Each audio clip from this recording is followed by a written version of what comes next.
Hello, boys and girls, and welcome to 1.5 using problem-solving strategies and models in CP Algebra 2A. Basically, through here, we're just going to be solving word problems. Oh, I know they are terrible, but it'll be okay.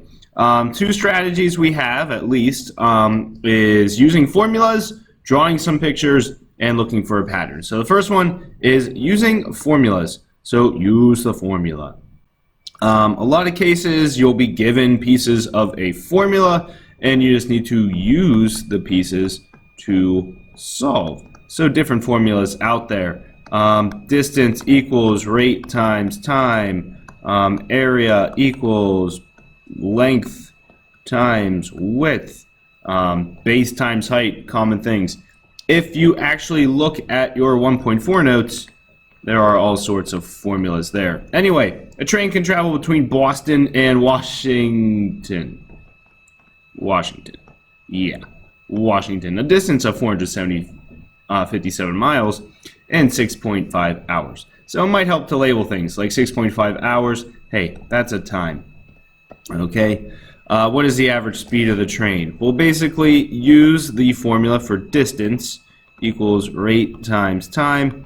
We know our distance is 457 miles. We have our rate, which we don't know. So rate is average speed. So we'll just leave it as R. Time is 6.5 hours.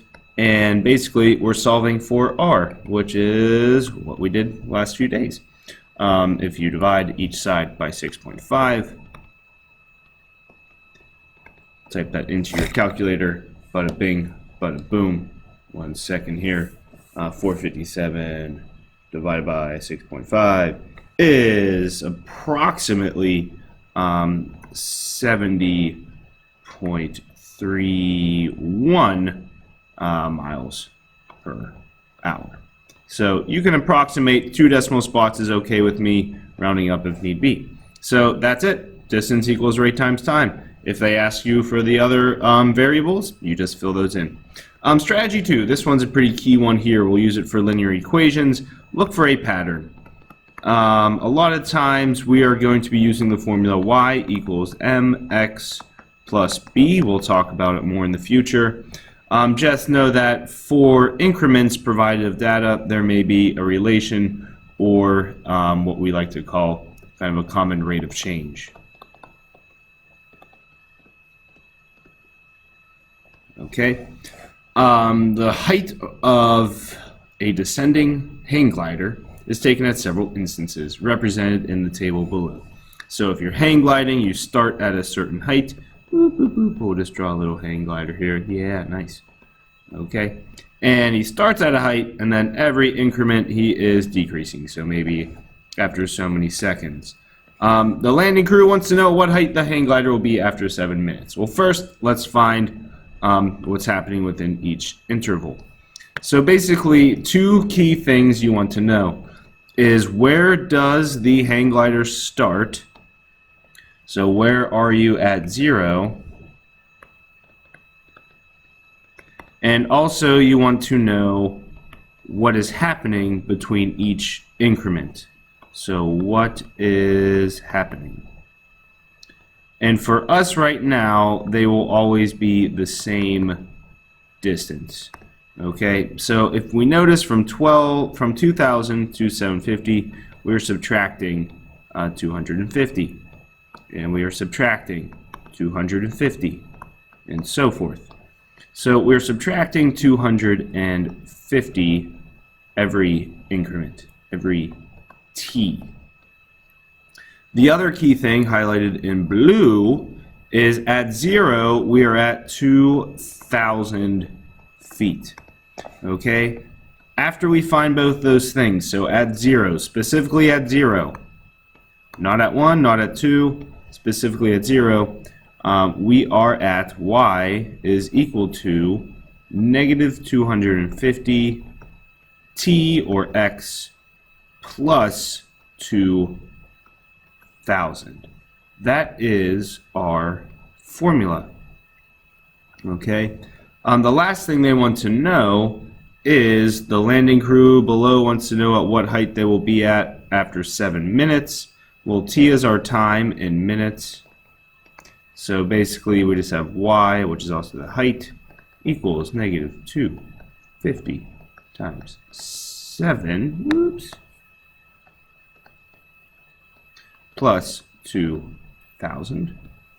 And if we type that in, basically,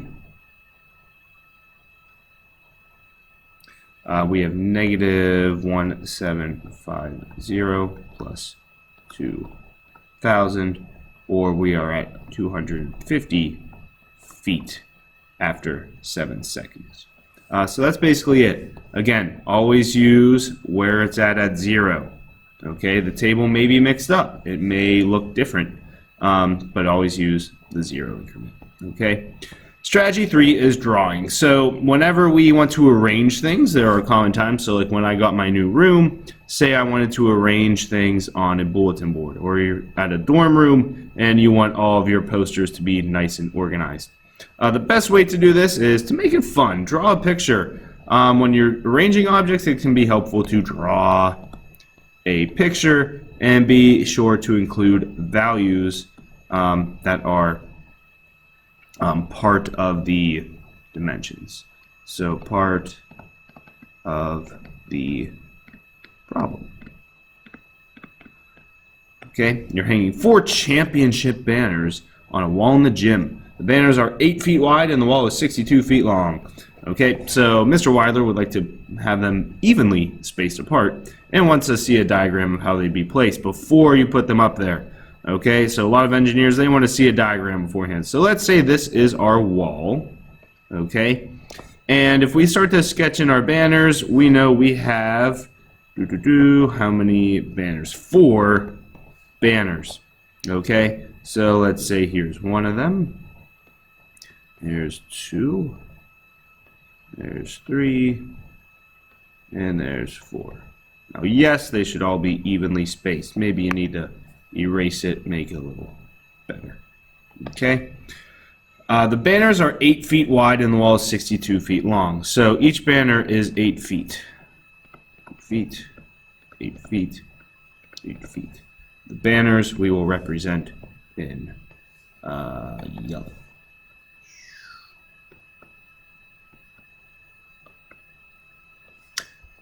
Some other things we know, the wall is 62 feet long. Now he wants everything to be evenly spaced.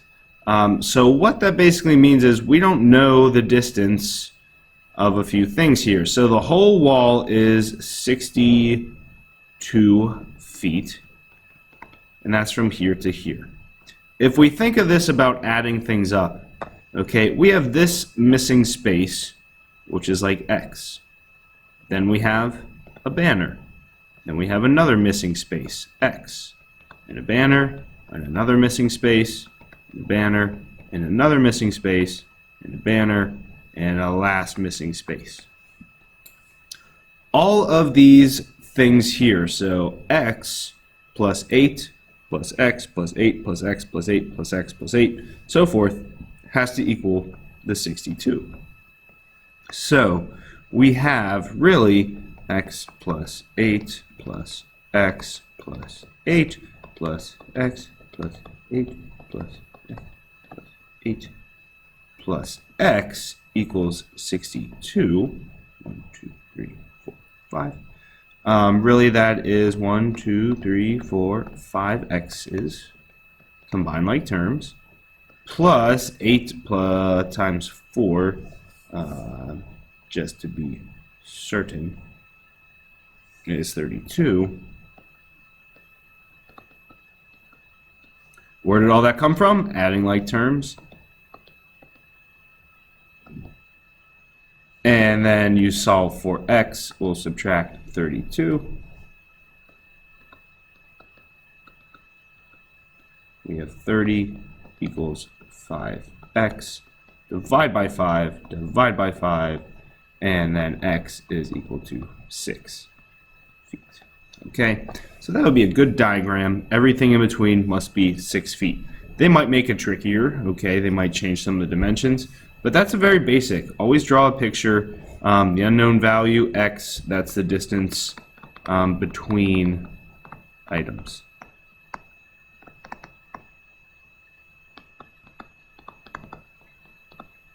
Okay, so those three strategies are the basic. Now the next piece, this modifying formulas, those are in the extras.